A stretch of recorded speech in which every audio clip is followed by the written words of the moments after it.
Last Sunday, I, with a group of folks, went into Mexico to visit Benito Juarez, the site where a makeshift shelter had been erected in a park adjacent to a dead-end street. The migrants in the park had been evicted, and there were signs not to enter with locks across the gates.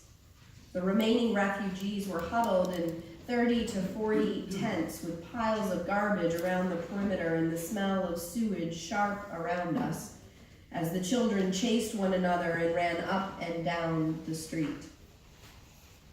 We were dwarfed by the 30-foot fence that forms the barrier between Mexico and the United States. As we crossed back into the U.S., the arbitrariness of the border struck my heart. Who decided, I wondered, that here would be the place where a fence would go? The border in Southern California, you see, goes over land that for centuries was part of Mexico, and it divides the native tribe of the Kumeyaay in half. Dr. Barber said recently that the truth is, for some of these refugees, they are not trying to cross the border.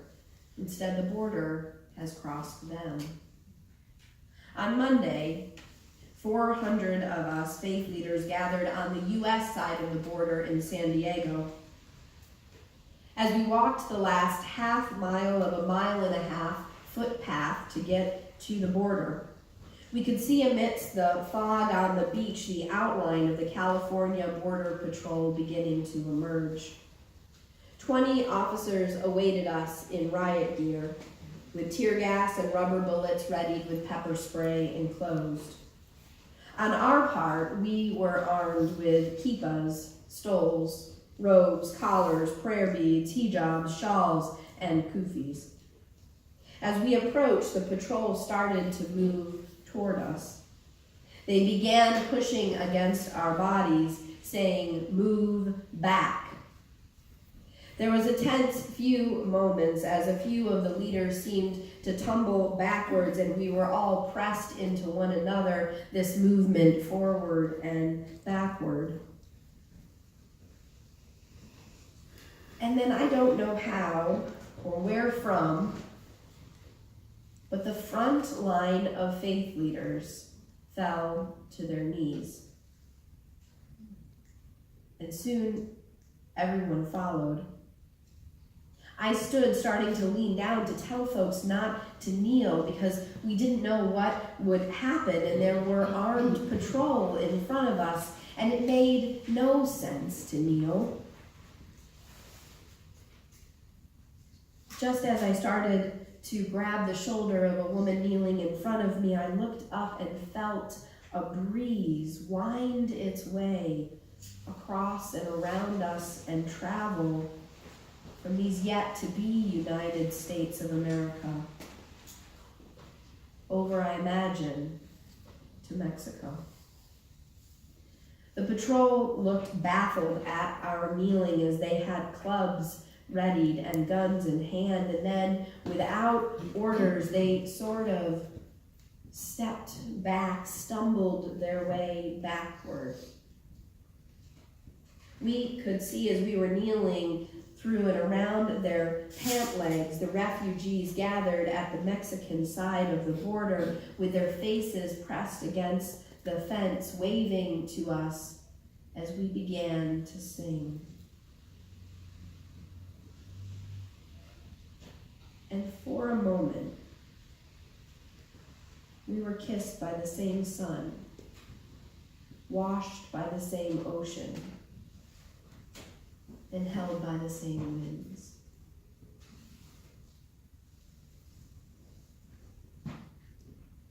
As news broke 2 days ago that a 7-year-old Guatemalan girl has died in ICE custody, I kept thinking of the children I saw in Mexico and the ones I could see from the U.S. side of the border.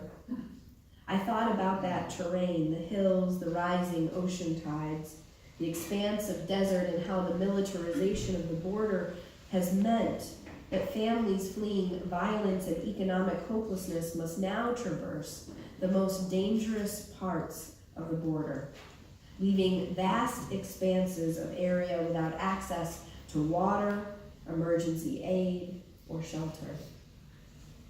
I thought of something else too. As a Facebook debate emerged in some of our progressive circles, particularly among Unitarian Universalists, of whether or not the action at the border was effective and whether we should have taken another tactic, I thought, there are a million reasons every day not to act. One of the primary ones is a loss of identity and certitude in the sea and rapid pace in which we find ourselves. It can feel impossible some mornings to know what to do. There are millions of voices that gather as a veritable cacophony of trash talk to tell us that whatever we do is insufficient, not perfect enough, not well-formed, and ill-conceived. But as a spiritual teacher of mine reminds me, when you're in a campground and you wake up to find a bear in the camp, no one gets to decide if you are the right person telling them in the right way that there's a bear in the campground. And you really don't get to choose whether or not you want that role. You just start getting folks to safety. And we progressives, so often bent on inclusion, sometimes find it hard to not equivocate where we stand. But I believe that each and every one of us, to get out of bed in the morning, has to have some ego, some sense of self, some clarity of who we are in the world, the non-negotiables, if you will, what we are for and from, and that this is not a bad thing. In a hyper-individuated sense, of course, ego is dangerous. But neither, beloved, are we called to a kind of soupy collectivism that diminishes our gifts and what we can do. Rather, as Unitarian Universalists, we are called to shine in the context of one another. It's what Desmond Tutu talked about with Ubuntu theology. I am because you are. I am because we. It is in this frame that the naturalist Terry Tempest Williams writes of her experience of religion, having left the Mormon faith of her childhood. She does not seek the certain conformity of religion or a form of certitude, but instead, she says, as our ego begins to untangle itself from what we have created to a deeper understanding of what has been created before us, earth underfoot replaces heaven above. Instead of trying to define the ineffable through our own images and count ourselves as members of a congregation in power, we can begin to live with the mysteries and humbly congregate around them with awe and wonder and respect. She resists the terminology of what is most valued, or in some traditions, what is called sacred. She resists naming it or confining it, and yet she is able, because of that, to rest in its certitude. Recently, on the way home, I picked up the twins, our twin 4-year-olds from preschool. And one never knows what discussion will unfold in the 15 minutes from preschool to home. And this time, my daughter asked, "What happens when you die?" I wasn't quite ready for that one. And so I started to explain the process, and I explained about funerals and how some people went in boxes, and they were very fascinated with that, and got stuck on it. And they wanted to know how the worms got in the box, and so I explained that. And they asked all manner of questions, not too worried, until we got home, and my son ran into the house asking my wife, "Which one of you is going to go in the box first?" And she said, "It's 15 minutes, Robin. All you had to do was drive him home for 15 minutes.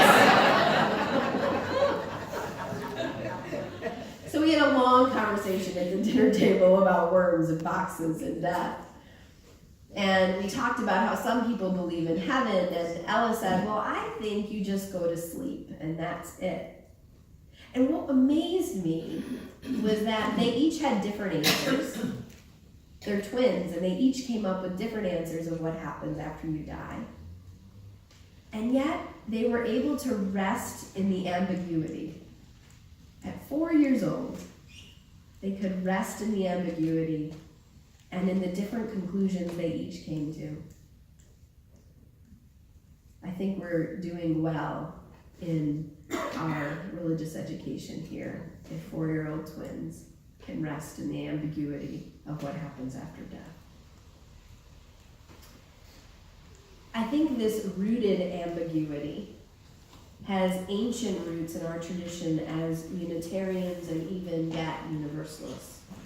The latter refusing to limit the scope and nature of the love of God, and the former resisting a split in any part of nature and instead insisting on unity. And it's there that you see the spiritual discipline as Unitarian Universalists is to disentangle the ego from what we have created, and to find in the wind, the water, and the sunlight a commonality to move as one within community, with the certitude of who you are and your role in the world. To disentangle the ego, though, not to dissolve it. Because you've got to be somewhat certain of who you are and what you are for when you've got a gun in your face and the decision is to kneel.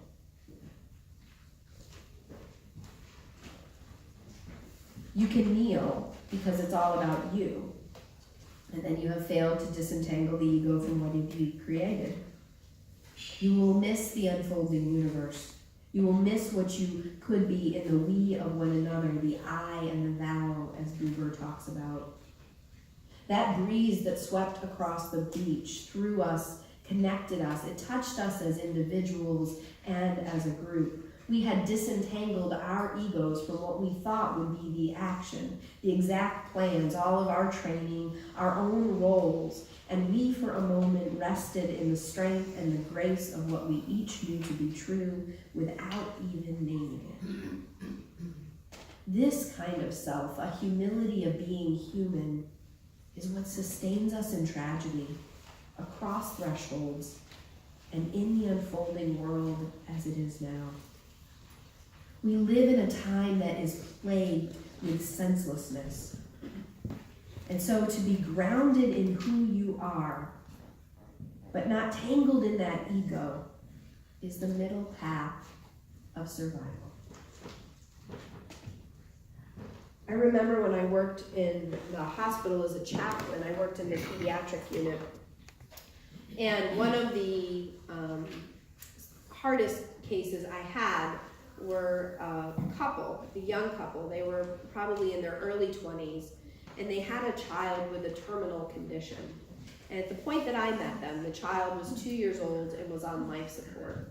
And so the doctors had an ethical dilemma, saying that they felt that life support should be discontinued, knowing that this illness was not something that was going to get better, that the child could recover from.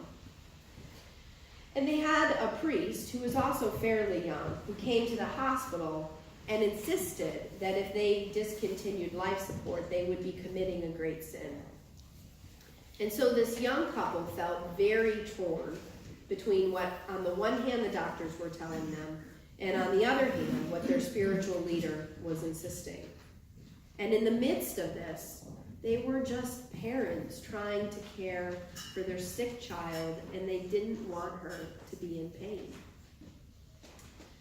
And so this was the ethical dilemma, if you will, that I got called into, to sit with the parents, the doctors wanting me to convince the parents to make a decision to discontinue life support, and of course the priest calling me before I went into the room, reminding me of my moral duties. And so as I went into the room, the parents immediately knew I was there, and they said, just tell us what to do. What's the right thing to do? And I said, I'm not here to tell you what to do. You have enough people telling you what to do. I think you know what is right to do. You just need the space to be able to hear yourselves. So that's what we're going to do. We're going to create enough space that you can hear what is right for your daughter and what is right for your family. And so we began talking both about the dreams that they had for their daughter that never would be and their grief about that. We began talking about how they understood her in just the brief 2 years they had had, her personality and her being the core of her spirit. They talked to me about how they fell in love and the family they dreamed of having. And at the end of that, we sat in silence to give them space to listen.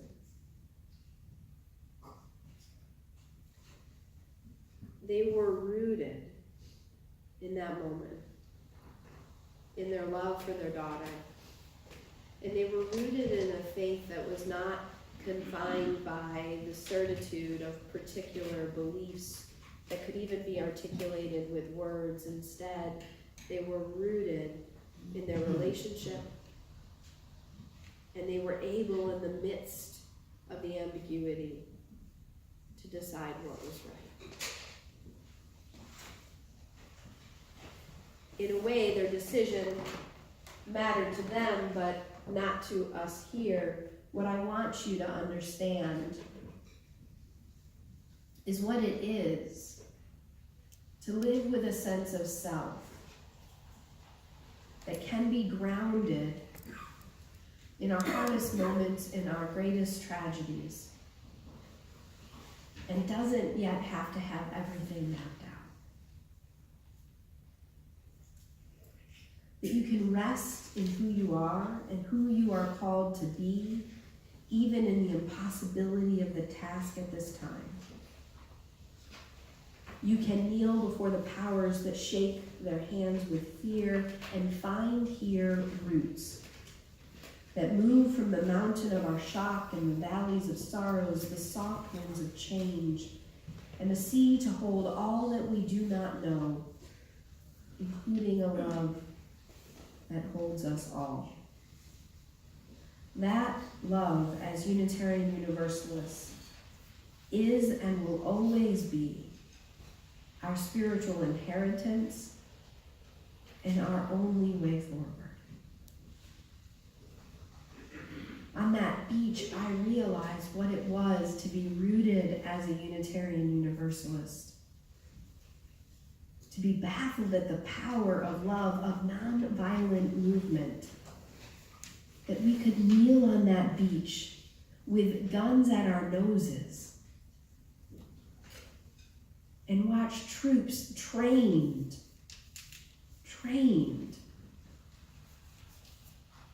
to follow orders, break those orders, and back up.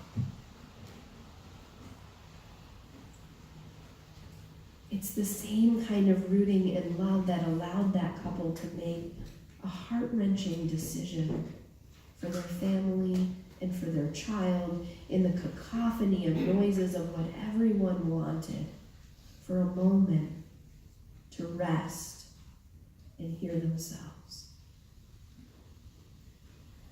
This is the spiritual practice of the middle path that we are called to in these times. In the cacophony of noises, of the politics of the day, of the fullness of the season, as you ready, perhaps, to be with families that are not easy to be with. To be rooted, that you could kneel in rest in this love. And you hear yourself to know what is right. To bear witness to that grace unfolding. So may you know that wind about you in these days. The movement of the world that yet can be in glimpses, and the life we each are